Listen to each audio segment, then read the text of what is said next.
What's going on, Knicks Nation? Well, welcome back to Shir Brilliance Knicks channel. What I wanted to do with this video is have like a flashback Friday. And what we're going to do is I'm going to take you back in time. I recorded this video 6 months ago.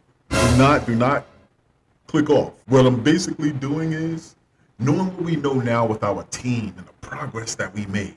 What I wanted to do is I wanted to show you guys that I'm not all fluff. If you're part of the SB community, then you know that there is some semblance of me knowing what I'm talking about. Sometimes I scare myself because sometimes I could be Shir Stradamus, okay? And see into the future in terms of Tom Thibodeau's heart, all right?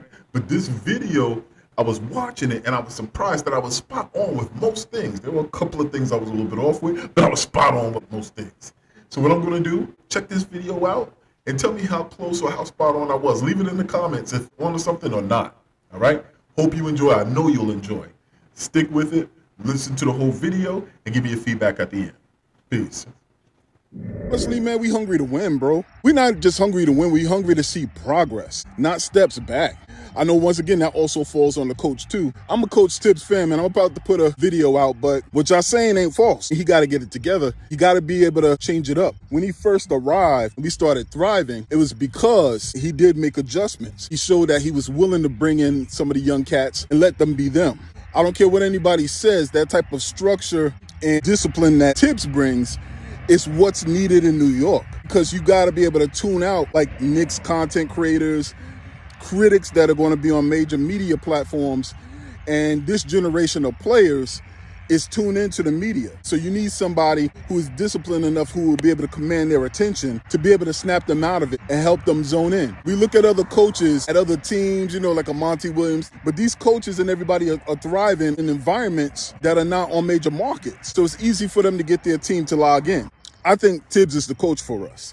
And I think Thibs faces a lot of the same criticism, a lot of the same scrutiny as Andy Reid did when he was in the NFL. When they was just saying he's a good coach, but he's never going to be the coach of a championship team. All it takes is for you to get that player who can cover up some of the flaws of the teammates, or maybe even cover up some of the occasional flaws that the coach makes. All you need is a player that's the perfect match to everybody else that's on the team, or that player that's a transcendent player. And that's all I'll be asking for when I make that post that says Leon needs to make a signature move. It's not that I want this superstar. I think people watch the videos and they paint that I'm asking for the superstar that's going to come in and solve all the problems. That's not what I'm asking. What I'm asking for is, do you have enough foresight to see talent in a player that is like the last piece to the puzzle that we already have? I'm down with building for the youth. We have that. We have promising pieces. We know that if given the right system, and also if given the opportunity to stay together and build that chemistry, that we could build something strong. I'm not saying that we got to trade for the superstar. All I'm saying is have enough foresight. You've worked with these players. You had a roster. You have connections.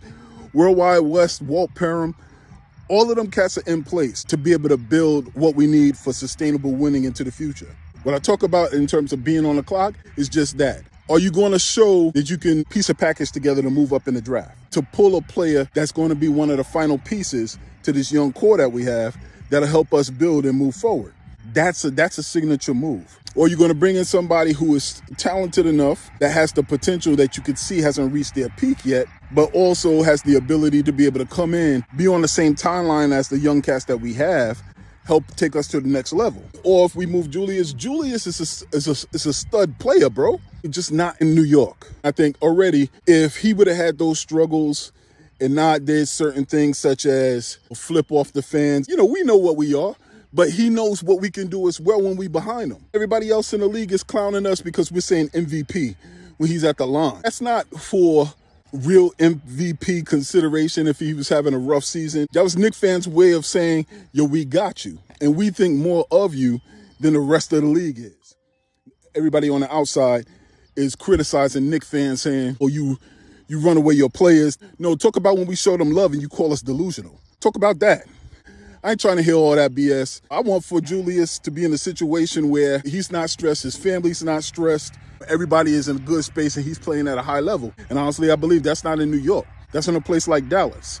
So I just think it's funny because the front office, one thing I absolutely love about our front office is these cats never let you know what their next moves are. They've been here for about 3 years now. We've never been able to predict their moves. And that's a dope thing because prior to that, it's about all this bluster, whether Isaiah Thomas, everybody in the media talking through the media, and it puts pressure on us and then we don't perform and they got something else to add to their narrative. But this front office, like it or love it or hate it, we never know what their next moves are. So hopefully Dallas is talking in terms of not willing to do a sign and trade. Hopefully that once again, that's a smokescreen. And Leon and Wesley and Walt Perrin are working their magic behind the scenes in terms of relationships and putting together a package that's fruitful for both parties involved. I don't think it's a coincidence that Julius was out there watching basketball in Dallas. I don't think that's a coincidence. I don't think it's a coincidence that I want Mitch to stay. I know that's not points from the 5 position, but it's not about points. It's about having someone who can erase your mistakes at the last minute. It's about having a backup who can come in and erase your mistakes at the last minute in Jericho.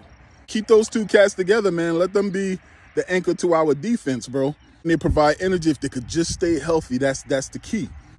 But if not, moving Mitch to Dallas puts him closer to family and friends. Gets him a bag as well.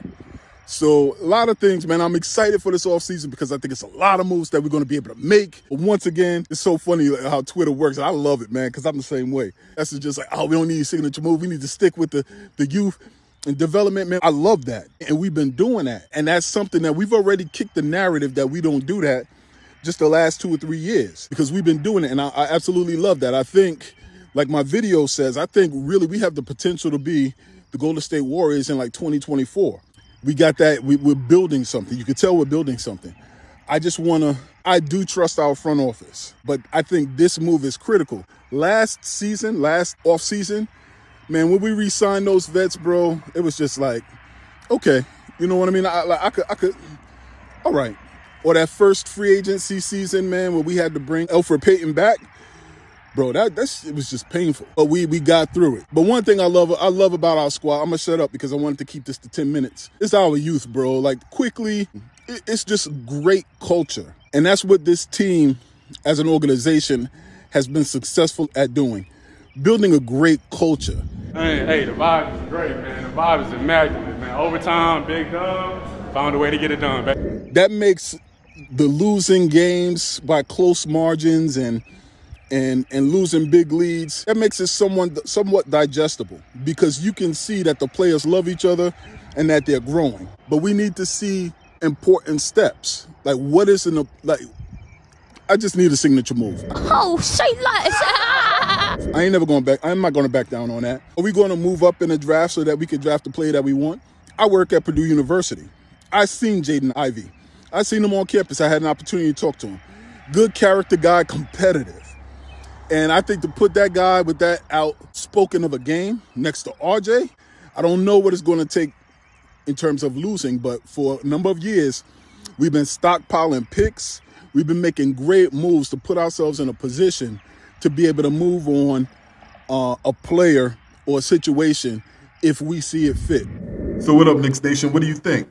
You think I was spot on with it or not? You think I was a little bit crazy? Or was it a good call that I was making at some points on the video? Let me know what you think. Hope you enjoyed the video. Peace.